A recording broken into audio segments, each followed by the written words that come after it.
So students, अगर आपको English पढ़ना नहीं आता है और आप चाहते हैं कि किसी भी स्टोरी को आप बिल्कुल आसान तरीके से पढ़ भी ले और उसे हिंदी में समझ भी ले, तो इस वीडियो को आप शुरू से लास्ट तक जरूर देखिएगा।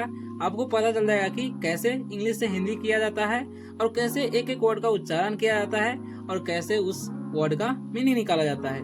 यानी कि आज हम इस वीडियो में आपको बताएंगे एक एक वर्ड का मीनिंग और एक एक सेंटेंस का इंग्लिश टू हिंदी ट्रांसलेशन करके बताएंगे, जिससे आपको स्टोरी भी समझ में आएगा और आपको इंग्लिश से हिंदी भी करना आने लगेगा। सो स्टूडेंट्स, ऐसा अगर आप लोग मेरे साथ रोज करेंगे तो आप देखेंगे कि आपको धीरे धीरे सुधार आने लगेगा है और आप धीरे धीरे आप इंग्लिश पढ़ना सीख रहे हैं। सो स्टूडेंट्स, अगर आप लोग वीडियो पर नए आए हो तो वीडियो को लाइक कर दीजिए, चैनल को सब्सक्राइब अवश्य कर लीजिए ताकि आप आसानी से इंग्लिश पढ़ना सीख सके। अगर कोई डाउट हो वीडियो में तो आप कमेंट करके पूछ सकते हैं, हम रिप्लाई जरूर देंगे। ठीक है, तो चलिए वीडियो को स्टार्ट करते हैं। और आज का जो हमारा टॉपिक है वो है स्टूडेंट्स लाइफ। ओके, चलिए स्टार्ट करते हैं। जैसे कि मैंने कहा कि हमारा जो टॉपिक है वो स्टूडेंट्स लाइफ। ठीक है, तो इसे पढ़ते हैं हम स्टूडेंट। क्या पढ़ते हैं? स्टूडेंट्स। ठीक है, एस स्टॉपी एस है तो स्टूडेंट्स पढ़ेंगे। ठीक है, लाइफ इसे पढ़ते हैं हम लाइफ। ओके, अब इसका मीनिंग जान लेते हैं। ठीक है, तो स्टूडेंट्स मतलब क्या होता है? विद्यार्थी या छात्र भी हम लोग बोलते हैं। ठीक है, लाइफ मतलब होता है जीवन। ओके, और यहाँ पर एक बात ध्यान रखने वाली क्या है पता है? जब भी स्टॉपियस किसी वर्ड में लगा रहे तो उसका मतलब होता है का के की, यानी कि उसके अनुसार वर्ड्स के अनुसार लगा देना है। ठीक है, तो छात्र है या विद्यार्थी है तो विद्यार्थी के लगा देंगे। ठीक है, तो ये बात आपको ध्यान रखना है। अब हम अपने सेंटेंस की ओर बढ़ते हैं और रीडिंग करते हैं।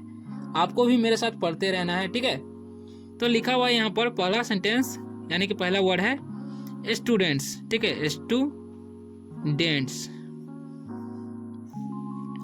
आर इसे पढ़ते हैं हम आर, आरे नहीं पढ़ना है। द फ्यूचर इसे फुटूरे नहीं पढ़ना है। ठीक है, ठीक है, इसे पढ़ना है फ्यूचर। क्या पढ़ना है? फ्यूचर। ठीक है, टीयू का उच्चारण जो है यहाँ पर च हो रहा है। ठीक है, होप्स इसे पढ़ते हैं हम होप्स।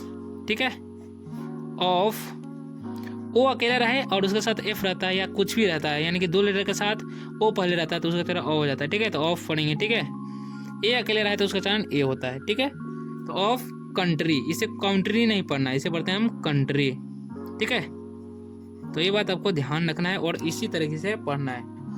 अब आगे हम इसका मीनिंग जान लेते हैं। स्टूडेंट्स मतलब क्या होता है? विद्यार्थी बोलते हैं या छात्र भी हम लोग बोलते हैं। ठीक है, आर मतलब होता है, द का कोई मीनिंग तो होता ही नहीं है। फ्यूचर मतलब होता है भविष्य। क्या होता है? भविष्य। ठीक है, होप्स मतलब होता है आशा या उम्मीदें भी बोलते हैं। ठीक है, ऑफ मतलब होता है का, ए मतलब होता है एक। ठीक है, कंट्री मतलब होता है देश, जिस देश में हम लोग रहते हैं। ठीक है, तो अब इसका इंग्लिश टू हिंदी हम ट्रांसलेशन करेंगे। वो कैसे करते हैं वो देखिए। Students are the future hopes of a country, यानी कि किसी भी देश का छात्र जो है देश की भविष्य का उम्मीदें होता है। ठीक है, अब लिखा हुआ है द फर्स्ट। ठीक है, फर्स्ट पढ़ते हैं, इसे फिस्ट नहीं पढ़ना है। ठीक है, आई का उच्चारण अ हो रहा है। ठीक है,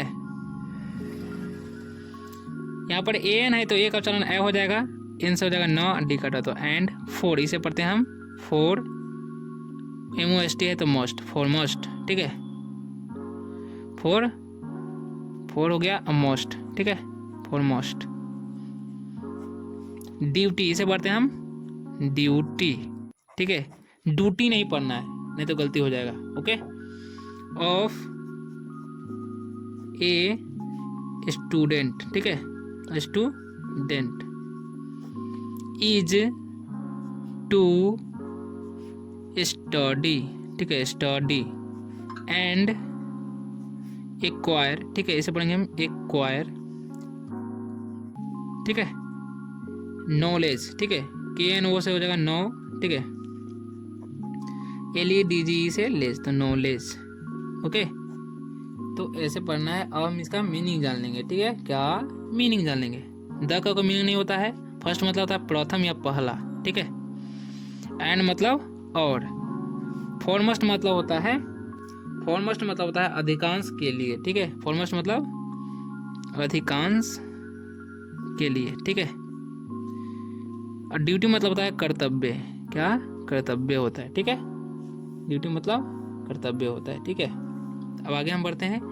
ऑफ मतलब होता है का, ए मतलब होता है एक, स्टूडेंट मतलब होता है छात्र या विद्यार्थी, इधर मतलब होता है टू मतलब को या से, स्टडी मतलब होता है अध्ययन, ठीक है, अध्ययन या पढ़ाई, और एंड मतलब होता है और, एक्वायर मतलब होता है, एक्वायर मतलब होता है प्राप्त करना, ठीक है, प्राप्त करना।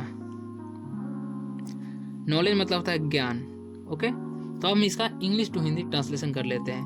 The first and foremost duty of students, यानी कि अधिकांशतम मतलब छात्र का अधिकांशतम कर्तव्य पढ़ाई करना यानी कि अध्ययन करना और ज्ञान प्राप्त करना है, ठीक है। अब आगे बढ़ते हैं, ठीक है। तो लिखा हुआ है यहाँ पर ही, इसे हे नहीं पढ़ना है, शुड इसे पढ़ते हैं हम शुड, ठीक है। यहाँ पर एल साइलेंट है, शुड नहीं पढ़ना है, ठीक है, इसे पढ़ेंगे बी, पंचुअल, ठीक है, पंचुअल, ओके। एंड डिसिप्लिन्ड, क्या पढ़ेंगे, डिसिप्लिन्ड, ओके। यहाँ पर सी का उच्चारण स क्यों पढ़ रहे हैं, क्योंकि सी के बाद आई है, सी के बाद आई वाई ई रहता है तो उसका उच्चारण स हो जाता है, ठीक है, तो याद रखना है आपको। ही मतलब होता है वह, शुड मतलब चाहिए, बी मतलब होता है होना, पंचुअल मतलब होता है समयनिष्ठ, ठीक है, समयनिष्ठ, एंड मतलब होता है और, डिसिप्लिन मतलब होता है अनुशासित, ठीक है। अब देखिए, अब इसका हम इंग्लिश टू हिंदी ट्रांसलेशन कर लेंगे।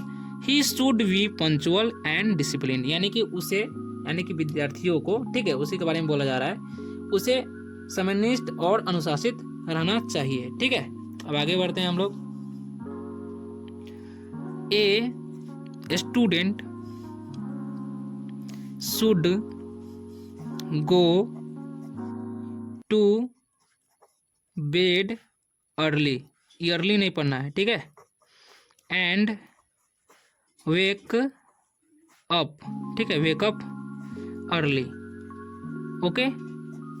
अब हम आगे बढ़ते हैं। ए मतलब होता है एक, स्टूडेंट मतलब होता है छात्र या विद्यार्थी, शुड मतलब चाहिए, ओके, गो मतलब होता है जाना, और टू मतलब को या से, बेड मतलब होता है बिस्तर, अर्ली मतलब पहले, एंड मतलब और, वेकअप मतलब होता है उठना या जागना, ठीक है, अर्ली मतलब पहले, ओके। अब इसका इंग्लिश टू हिंदी ट्रांसलेशन कर लेते हैं। A student should go to bed early and wake up early, यानी कि एक छात्र को यानी कि एक विद्यार्थी को पहले उठना चाहिए, किससे, बिस्तर से पहले उठना चाहिए और जल्दी जागना चाहिए, ठीक है। अब देखिए, लिखिए ही शुड वी कीन, इसे पढ़ते हैं हम कीन, टू लर्न न्यू थिंग्स, ठीक है। अब आगे पढ़ते हैं। ही मतलब होता है वह, शुड मतलब चाहिए, बी मतलब होना, कीन मतलब होता है, देखिए कीन मतलब होता है उत्सुक, ठीक है, उत्सुक, टू मतलब से, लर्न मतलब होता है सीखना, न्यू मतलब नया, थिंग्स मतलब होता है वस्तु। देखिए, अब इसका हम इंग्लिश टू हिंदी ट्रांसलेशन कर लेते हैं, ठीक है। He should be keen to learn new things, यानी कि उसे, देखिए यानी कि विद्यार्थी के बारे में यहाँ पर भी कहा जा रहा है, उसे क्या कैसा रहना चाहिए, उसे उत्सुक रहना चाहिए नए चीज सीखने में, ठीक है। अब आगे हम बढ़ते हैं। अब लिखा हुआ है ही शुड यूटिलाइज, ठीक है, यूटिलाइज हिज टाइम इफेक्टिवली, ठीक है,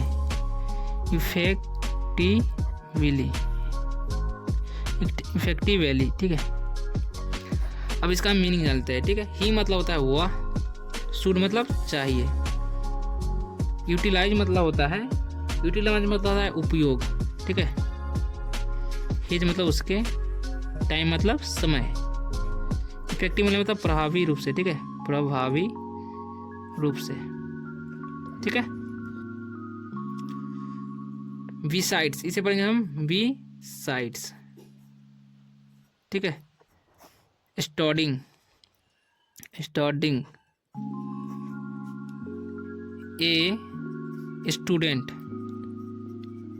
हैज ऑल्सो, ठीक है, ड्यूटीज, इसे पढ़ेंगे हम ड्यूटीज। टू वर्ड्स नहीं बना, टू वर्ड्स, ठीक है, towards his family and society. Okay, अब देखिए बिसाइड्स मतलब होता है अलावा, ठीक है, अलावा। स्टडी मतलब अध्ययन, ये मतलब एक, स्टूडेंट मतलब विद्यार्थी, हैज मतलब पास रखना, ठीक है, ऑल्सो मतलब होता है भी, ड्यूटीज मतलब होता है कर्तव्य, टुवर्ड्स मतलब होता है की ओर, ठीक है, की ओर, हिज मतलब उसके, फैमिली मतलब परिवार, एंड मतलब और, सोसाइटी मतलब समाज, ठीक है। तो बिसाइड्स स्टडिंग यानी कि पढ़ाई के अलावा ए स्टूडेंट्स हैज ऑल्सो ड्यूटीज, यानी कि एक छात्र का यानी कि एक विद्यार्थी का कर्तव्य होता है towards his family and society, यानी कि परिवार और समाज की ओर भी उसकी एक कर्तव्य होता है, ठीक है।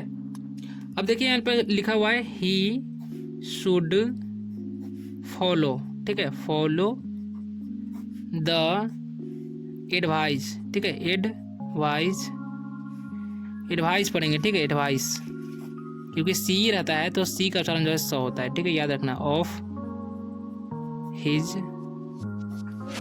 पेरेंट्स, ठीक है, पेरेंट्स एंड टीचर्स, ठीक है, ये रहेगा तो ई का उच्चारण जो है दीर्घ हो जाता है, ठीक है, टीचर्स। ओके, अब हम इसका मीनिंग जान लेंगे। ही मतलब होता है वह, और ही का प्रयोग हमेशा पुलर फॉर्म के लिए यानी कि पुलर के लिए किया जाता है, ठीक है, और शुड मतलब चाहिए यानी कि पुलिंग के लिए, सॉरी पुलर के नहीं है, पुलिंग के लिए, सॉरी, चाहिए। फॉलो मतलब अनुसरण करना, ठीक है। द का मीनिंग होता है एडवाइस, मतलब होता है सलाह, ऑफ मतलब का, हिज मतलब उसके, पेरेंट्स मतलब माता पिता, ठीक है, माता पिता, एंड मतलब और, टीचर्स मतलब शिक्षक, शिक्षकों होगा क्योंकि ये फुल फॉर्म है, ठीक है। इसका इंग्लिश टू हिंदी ट्रांसलेशन कर लेते हैं। He should follow the advice of his parents and teachers, यानी कि उसे अपने माता पिता और शिक्षकों का सलाह लेना चाहिए, ठीक है, या उसका पालन करना चाहिए, ऐसा भी बोल सकते हैं। He should have a good and strong, ठीक है, स्ट्रोंग कैरेक्टर, ठीक है, कैरेक्टर। ओके, अब इसका मीनिंग जान लेंगे, ठीक है। ही मतलब होता है वह, शुड मतलब चाहिए, है मतलब पास रखना, ठीक है, पास रखना, ए मतलब एक, गुड मतलब अच्छा, एंड मतलब और, स्ट्रॉन्ग मतलब मजबूत, ओके, कैरेक्टर मतलब होता है चरित्र, ठीक है। तो अब हम इसका मीनिंग जान लेंगे। He should have a good and strong character, यानी कि उसे यानी कि विद्यार्थियों को एक अच्छा और मजबूत चरित्र रखना चाहिए, ठीक है। Students should remember that they are the future citizens. जैसा कि मैंने पहले कहा कि सी के बाद आई वाई ई रहता है तो उसका उच्चारण स होता है, सिटीजन, ठीक है, सिटीजन्स हु विल लीड, यहाँ पर ई है तो ई का उच्चारण दीर्घ हो जाएगा, ठीक है, द नेशन, इसे पढ़ते हैं हम नेशन, ठीक है। यहाँ पर टी आई ओ का उच्चारण तलबे से हो जाता है या सौ बोलते हैं, ठीक है, टू इट्स डेस्टिनी, ठीक है, डेस्टिनी, ओके। अब इसका मीनिंग जान लेते हैं। स्टूडेंट मतलब होता है विद्यार्थी, स्टूडेंट मतलब चाहिए, रिमेंबर मतलब याद करना, ठीक है, दैट मतलब वह, दे का मतलब वे लोग, और मतलब है, द का मीनिंग होता है फ्यूचर मतलब भविष्य, सिटीजन मतलब होता है नागरिक, हु मतलब होता है कौन, विल मतलब गागे की समझेंगे, ठीक है, क्योंकि फ्यूचर में प्रयोग किया जाता है, ठीक है। लीड मतलब होता है नेतृत्व। द का कॉम्बिनेशन होता है नेशन मतलब राष्ट्र। टू मतलब को, इट्स मतलब यह। डेस्टिनी मतलब होता है तकदीर या भाग्य, ठीक है। ओके, अब हम आगे पढ़ते हैं, इसका मतलब meaning English to Hindi translation कर लेते हैं, ठीक है। स्टूडेंट्स शुड रिमेंबर दैट, यानी कि विद्यार्थियों को यह याद रखना चाहिए, they are the future citizens, यानी कि वे लोग जो है भविष्य का नागरिक है, who will lead the nation to its destiny, इस राष्ट्र के तकदीरों में नेतृत्व करता है, ठीक है।